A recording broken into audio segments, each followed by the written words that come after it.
Ah, mas não sei o que, vai ter a cerveja, sei lá o que e tal. Cara, eu até saio, mas eu vou voltar cedo. Eu quero correr. Essa recompensa pra mim é o que o meu cérebro quer. Então são prioridades que você vai formulando com o tempo e elas vão engolindo os outros vícios. Tudo que atrapalhar aquilo vai começando a dificultar. E aí você pode chegar num período perigoso, cara.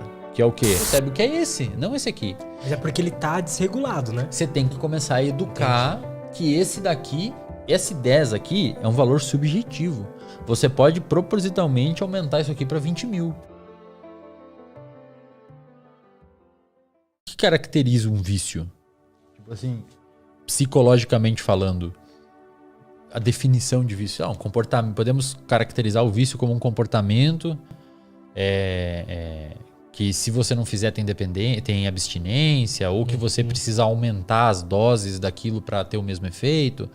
Seja lá a definição de vício, ou é uma coisa que te atrapalha significativamente na sua vida, mas seja lá a definição de vício, do ponto de vista cerebral estritamente, neurobiológico, teoricamente você pode se viciar em qualquer coisa. Ou melhor, você pode... Deixa eu tentar reformular. Neurobiologicamente, as áreas do seu cérebro envolvida com o vício, por exemplo, você pega uma pessoa viciada em álcool. Tá. Isso é dependente de álcool. É um alcoolista, o termo técnico. É um alcoolista. Pessoa alcoólatra ou alcoolista.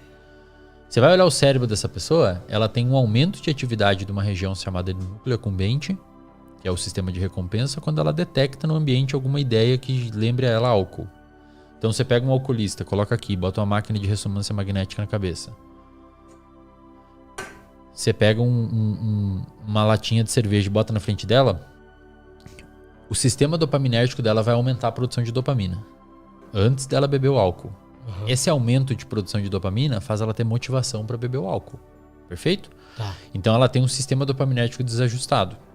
Quando ela vê o álcool, ela acaba tendo motivação para buscar o álcool. Ou ela vê coisas que lembram o álcool, tipo o bar, a pessoa que sempre bebe com ela. Isso é um gatilho para aumentar a dopamina e fazer a pessoa querer buscar aquela substância prazerosa, recompensadora. Então, a dopamina no alcoolista não é que está gerando, a dopamina está aumentando quando consome álcool. Na realidade, a dopamina está aumentando para a pessoa buscar o álcool. E, cara, uma coisa interessante é que a dopamina aumenta. O tempo é um gatilho também. Às vezes, chega final de semana, a sua dopamina aumenta com vontade de álcool. Porque você identifica que é final de semana. O contexto do final de semana pode ser um gatilho também. Total. E você acordou sábado e tal, você começa a vir aquela vontade de tomar uma. O sábado pode ser o gatilho. É muito louco. O dia pode ser o gatilho. A pessoa pode ser o gatilho. Uma casa, um ambiente pode ser o gatilho. Isso acontece com pessoas com problema com pornô também. Pessoas com problema com pornô, até tem um paper que saiu no braço da revista Nature mostrando se pornô pode ou não ser viciante, no sentido de dependência mesmo comportamental. Porque eles viram que quando você mostra para pessoas que assistem pornô imagens de silhueta de mulher, silhueta de homens e tal, ocorre a mesma coisa. A dopamina da pessoa aumenta. Entendeu? Fazendo a pessoa buscar aquele comportamento de consumir. Então, teoricamente, esse comportamento de você ativar o seu sistema motivacional frente a um gatilho externo, teoricamente pode acontecer com qualquer coisa. Inclusive com estudo. Ver um livro pode te fazer. Cara, ver um livro, ver alguém falando sobre um conteúdo, ver o título de um artigo, ver uma revista. Cara, aquilo pode aumentar tanto sua dopamina que você fica meio que... Você precisa daquilo, você quer aquela substância, que seria o estudo.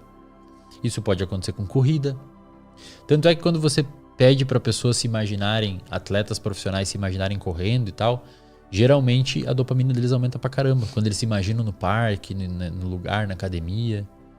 Caraca. E é louco, cara, porque existem indicativos que de fato isso pode ser comparado com vício. Se você pega um atleta profissional que treina com um volume muito intenso e muito grande, e essa pessoa lesiona, muitas vezes ela fica com o humor extremamente afetado. Vai ficar mal, às vezes até com comportamento depressivo. Então, essa parte, teoricamente, você consegue viciar em qualquer coisa. Teoricamente, você consegue fazer com que o seu comportamento fique dependente de alguma coisa. E na minha opinião, Lutz, a gente normalmente fala vício para coisas ruins, né? Agora, a pessoa workaholic, ela de certa forma trabalha 16 horas, 14 horas por dia com o negócio. Porra, um ultramaratonista que corre maratona de 100 km, literalmente caga na calça. Os caras cagam na calça às vezes para não parar, para não perder tempo. Lesiona e continua correndo com o dedo tudo fudido, cheio de bolha. Não é parecido comportamento atritoso. O cara tá se machucando, velho. Uhum. O cara tá se machucando, tá ligado? Ele tá perdendo saúde fazendo aquilo. E ele continua fazendo. Como se fosse um drogado, assim, atrás de uma super recompensa. Tipo, preciso. Por exemplo, pega torcedor, velho, fanático pro time de futebol. Os caras não perdem um jogo, meu. Não perdem um jogo. Eles têm que estar lá naquele jogo. Os caras são viciados no time, muitas vezes. Uhum. E o que eu fiz? Na graduação eu fumava, né? Na graduação eu fumava. Fumava cigarro e tal. Fumava Marlboro vermelho.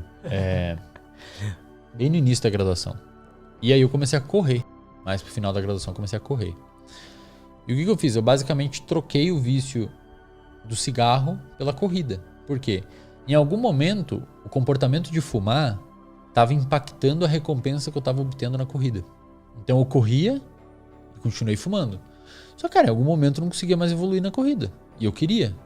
E eu me imaginava correndo em 5, 10 km. Ou seja, a latinha de cerveja pro cara alcoólatra tá lá. E ele se imagina bebendo aquele álcool e ele tá motivado em beber aquele álcool. Esse é o gatilho dele.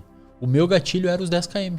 Eu falava, porra, eu tô com muita vontade disso. Eu quero isso pra mim. É igual o cara com álcool. Eu quero isso pra mim. Eu quero beber aquele álcool. Ele tá com dopamina alta pra buscar aquela recompensa.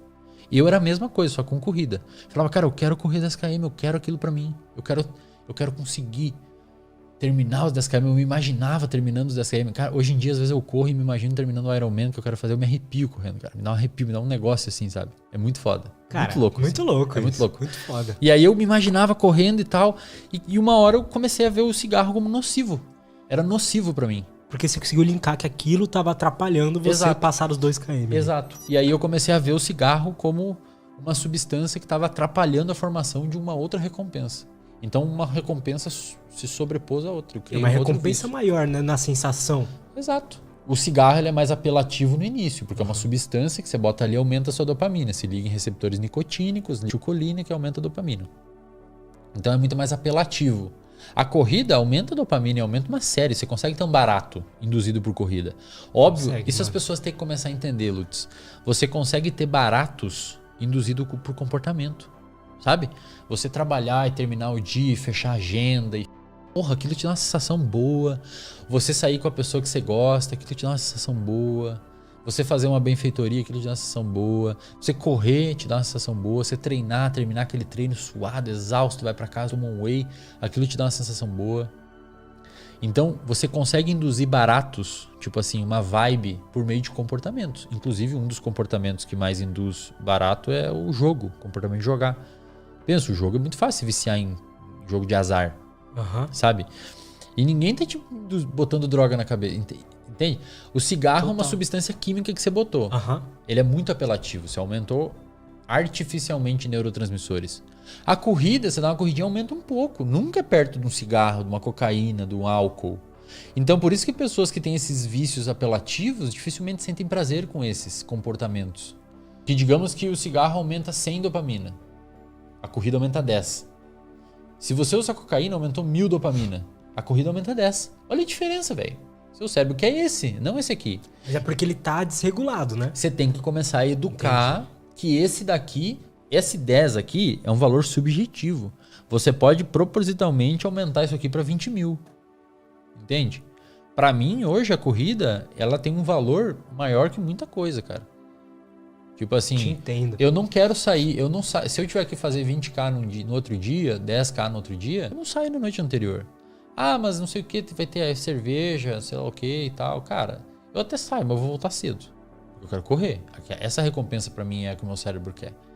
Então são prioridades que você vai formulando com o tempo e elas vão engolindo os outros vícios. Tudo que atrapalhar aquilo vai começando a dificultar.